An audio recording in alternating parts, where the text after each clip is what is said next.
Corona virus की जो हलाकत खेजियाँ हैं वो जारी हैं। 24 घंटे के दौरान 62 अफराद ज़िंदगी की बाजी हार गए हैं, जबकि केसेस की बात की जाए तो उसमें भी मुसलसल तशवीशनाक हद तक इजाफा होता जा रहा है। बिल्कुल ऐसे गुज़िश्ता रोज़ 1792 अफराद कोरोना का शिकार हुए हैं। जो कातिल वायरस है उससे मरने वालों में नून लीग की सेनेटर कुलसूम परवीन भी शामिल हैं, जो कुछ दिनों से कोरोना के खिलाफ ज़िंदगी की जंग लड़ रही थी। कराची की बात की जाए तो एक मरतबा फिर शहर कायद कोरोना का गढ़ बन चुका है, जहाँ पर कोविड केसेस की शरह सबसे ज़्यादा है। शहर कायद में मुस्बत केसेस की शरह जो है वो 13% से ज़्यादा हो गई, यानी कि 100 अगर लोग हैं उनमें से 13 से ज़्यादा लोग होंगे जिनमें कोरोना केस जो है लाहौर में भी ऐसे ही शरह बढ़ गई है। लाहौर में भी सूरत हाल जो है वो अब ज़्यादा परेशान हो गई है और 10% जो है वो शरह हो गई लाहौर में। तो अगर दुनिया भर की बात की जाए तो दुनिया भर में कोरोना की दूसरी लहर के पेश नज़र गैर मामूली इकदाम अब उठाए जा रहे हैं। बरतानिया में कोरोना वायरस की एक नई शक्ल रिपोर्ट हुई है और जिसके बाद मुख्तलिफ ममालिक बरतानिया से फ़ज़ाई जो है सफरी पाबंदियाँ लगाई जा रही हैं उनकी जानिब से, और सऊदी अरब की जानिब से भी आर्जी तौर पर इंटरनेशनल फ़्लाइट ऑपरेशन को मुअत्तल कर दिया गया है। बिल्कुल ऐसे। और उमैर आपको पता है कि क्रिसमस में चंद दिन बाकी हैं और ऐसी सूरत हाल में दुनिया भर में जो है काफ़ी ज़्यादा सेलिब्रेशंस होती हैं और बड़े बड़े इवेंट्स होते हैं, लोग अपने घरों में भी एहतमाम करते हैं दावतों का, लेकिन इस मरतबा जितने भी बड़े इवेंट्स थे उन सबको कैंसिल कर दिया गया और लोगों को कहा गया कि अपने घरों के अंदर ही रहें। इससे पहले सऊदी अरब की बात कर रहे थे तो सऊदी वज़ारत दाखिला ये बताता है कि फ़िलहाल एक हफ्ते के लिए आर्जी तौर पर फ़्लाइट्स मुअत्तल की गई हैं। फ़्लाइट्स मुअत्तली के फ़ैसले को एक हफ्ते से मज़ीद बढ़ाया भी जा सकता है। उधर कनाडा की बात की जाए तो कनाडा ने भी बरतानिया से परवाज़ों के दाखिले पर गैर मुअय्यना मुद्दत के लिए अब पाबंदी आयद कर दी। बिल्कुल इक़दाम उठाए जा रहे हैं दुनिया भर में और जो सफरी पाबंदियाँ हैं वो भी आयद की जा रही हैं। न्यूजीलैंड में आयशा हमारी टीम गई थी, आपको याद होगा कि न्यूजीलैंड के लिए जब हमारी टीम ने वहाँ पर लैंड करना था तो स्पेशल इजाज़त ली गई थी वहाँ पर आपको प्रवास लैंड करवाने के लिए। तो और इस तरह उठाए जा रहे हैं। डॉक्टर अताउर रहमान साहब हमारे साथ मौजूद हैं, उनसे बात करते हैं कि दुनिया भर में इक़दाम उठाए जा रहे हैं, पाकिस्तान में ऐसे इक़दाम हम देख नहीं। डॉक्टर साहब बहुत शुक्रिया ज्वाइन करने के लिए। सर जो दूसरी लहर है कोरोना की वो ज़्यादा तशवीशनाक होती जा रही है और दुनिया भर में हमने देखा कि इक़दाम उठाए जा रहे हैं। पाकिस्तान में अभी तक वैसे इक़दाम हम देख नहीं रहे। बरतानिया की बात करें तो वहाँ पे एक नई शक्ल का वायरस भी आ चुका है, तो ऐसे में तशवीश बढ़ती चली जा रही है। जी शुक्रिया। बात यह है कि ये वायरस म्यूटेट कर रहा है, अपनी शक्ल बदल रहा है और मैंने कई दफ़ा पहले भी कहा है कि हमारे जो कराची यूनिवर्सिटी में इदारा है Jamilur Rahman centre for genomics research, वहाँ इसकी स्टडी हुई है और 109 जगह पे हमें म्यूटेशंस मिली हैं, तब्दीलियाँ मिली हैं इसके स्ट्रक्चर में, उसके मुकाबले में जो कि ओरिजिनली चाइना में पाया गया था।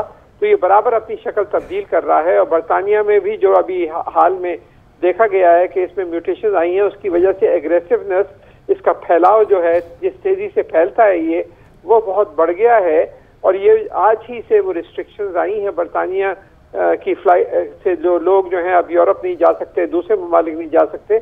ये म्यूटेटेड वर्जन जो है जो ज़्यादा एग्रेसिव है ये बरतानिया में भी पाया गया है और आज से जो रिस्ट्रिक्शंस आई हैं हो सकता है पाकिस्तान में भी हमें इसी तरह की रिस्ट्रिक्शन अब लगानी पड़े उन फ्लाइट्स की जो बरतानिया से आ रही हों। ये सिर्फ एक मुल्क के ऊपर रिस्ट्रिक्शन आई है, अभी दूसरे ममालिक पर रिस्ट्रिक्शन नहीं है। बरतानिया में क्योंकि सबसे ज्यादा पाया गया है ये वाला जो वैरायटी है तो वेरिएंट है, तो इस वजह से बरतानिया पे सिर्फ रिस्ट्रिक्शन लगी है। अच्छा डॉक्टर साहब इसी बारे में मैं आपसे ये जानना चाहूंगी, क्या पाकिस्तान में भी इसी तरह की सूरत हाल है? पाकिस्तान में भी जो वायरस इस वक्त मौजूद है वो भी अपनी साख, अपनी शक्ल तब्दील कर रहा है? जी बिल्कुल, पाकिस्तान में भी ये अपनी साख तब्दील कर रहा है और ख़ास तौर पे वो जीन्स जो स्पाइक प्रोटीन बनाने में इन्वॉल्व हैं, जिसके तहत ये इंसानी खलियों में दाखिल होता है, वहाँ उन जीन्स में तब्दीलियाँ पाकिस्तान में भी आ गई हैं। और ये आप जो देख रही हैं यहाँ पे जो फैलाव है तेज़ी से हो रहा है, उसकी एक वजह ये भी हो सकती है कि इसकी म्यूटेटेड वर्जन यहाँ भी मौजूद है। ये उससे मुख्तलिफ है जो कि बरतानिया में पाई गई है, लेकिन फिर भी यहाँ भी म्यूटेट हो रहा है। तो ये बड़ी बहुत ही खतरनाक डॉक्टर साहब जो पुरानी किस्म का वायरस है उसकी वैक्सीन अभी तक पाकिस्तान में नहीं पहुंची है, तो ये नई शक्ल के वायरस की वैक्सीन के लिए तो फिर हमें मज़ीद इंतज़ार करना पड़ेगा। और हम ये भी देख रहे हैं कि दुनिया भर में जो बड़े बड़े इवेंट्स हैं, क्योंकि आगे क्रिसमस है और न्यू ईयर होता है तो बड़े इवेंट्स दुनिया भर में मुनाकिद किए जाते हैं, उन सबको कैंसिल कर दिया गया है। लेकिन पाकिस्तान में हम देखें तो इस तरह की कोई सूरत हाल हमें नज़र नहीं आ रही है। जी ये जो है ये आप जो कह रही हैं ये आज हुआ है बरतानिया में, जो कैंसिलेशन और रिस्ट्रिक्शन हुए हैं ये आज हुए हैं, और जो फ्लाइट्स बैन हुई हैं ये आज हुई हैं। जो बरतानिया से फ्लाइट यूरोप जा रही हैं, ये पिछले 2-3 रोज के अंदर अंदर ये सारी डेवलपमेंट्स हो रही हैं, इस वजह से क्योंकि बरतानिया के कुछ इलाकों में बहुत तेजी से ये फैल रहा है, वहां से बिल्कुल पाबंदी लगा दी गई, जिसमें लंदन शामिल है। ये जो सवाल है आपका कि क्या वो वैक्सीन काम करेगी जो इस वेरिएशन पे, ये एक वाकई बहुत बड़ा सवालिया निशान है, क्योंकि जो वैक्सीन डेवलप हुई है वो उन स्ट्रेन्स के लिए है जो कि पहले डिस्कवर हुए थे।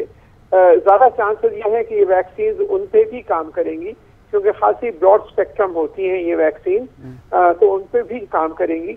लेकिन एक सवालिया निशान जरूर पैदा हो जाता है कि अगर ये और डॉक्टर साहब, टेस्टिंग कैपेसिटी भी एक बड़ा सवाल है, उसके हवाले से बताएगा कि उसको बढ़ाने के लिए क्या इकदाम उठाए जा रहे हैं। ये कहा जा रहा है कि टेस्टिंग कैपेसिटी भी बढ़ाने की जरूरत है, बिल्कुल उसकी जरूरत है, उसके लिए क्या इकदाम किए जा रहे हैं? टेस्टिंग कैपेसिटी जो हमें बढ़ानी चाहिए थी वो नहीं बढ़ी है, और होनी चाहिए थी। हम कोई 40-50 हज़ार टेस्ट के ऊपर रुके हुए हैं, हमें इसको 1 लाख से 2 लाख तक जानी चाहिए थी।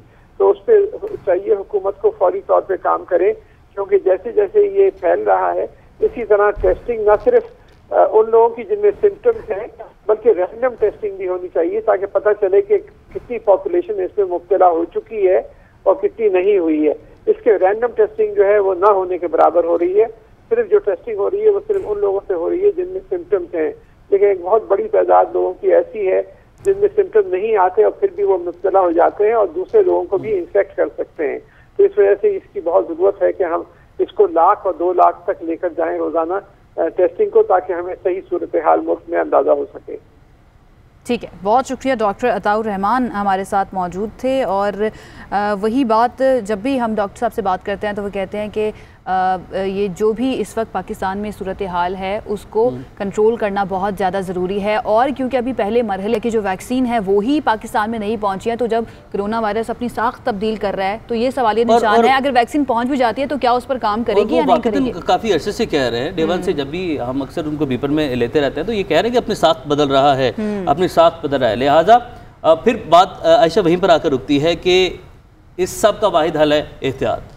जब तक आप एहतियात करेंगे, इसके जो SOPs हैं उस पर अमल दरामद करेंगे, उनको फॉलो करेंगे, तो किसी भी शक्ल का वायरस आ जाए वो आपको नुकसान नहीं पहुंचा सकता, आपके फैमिली को नुकसान नहीं पहुंचा सकता।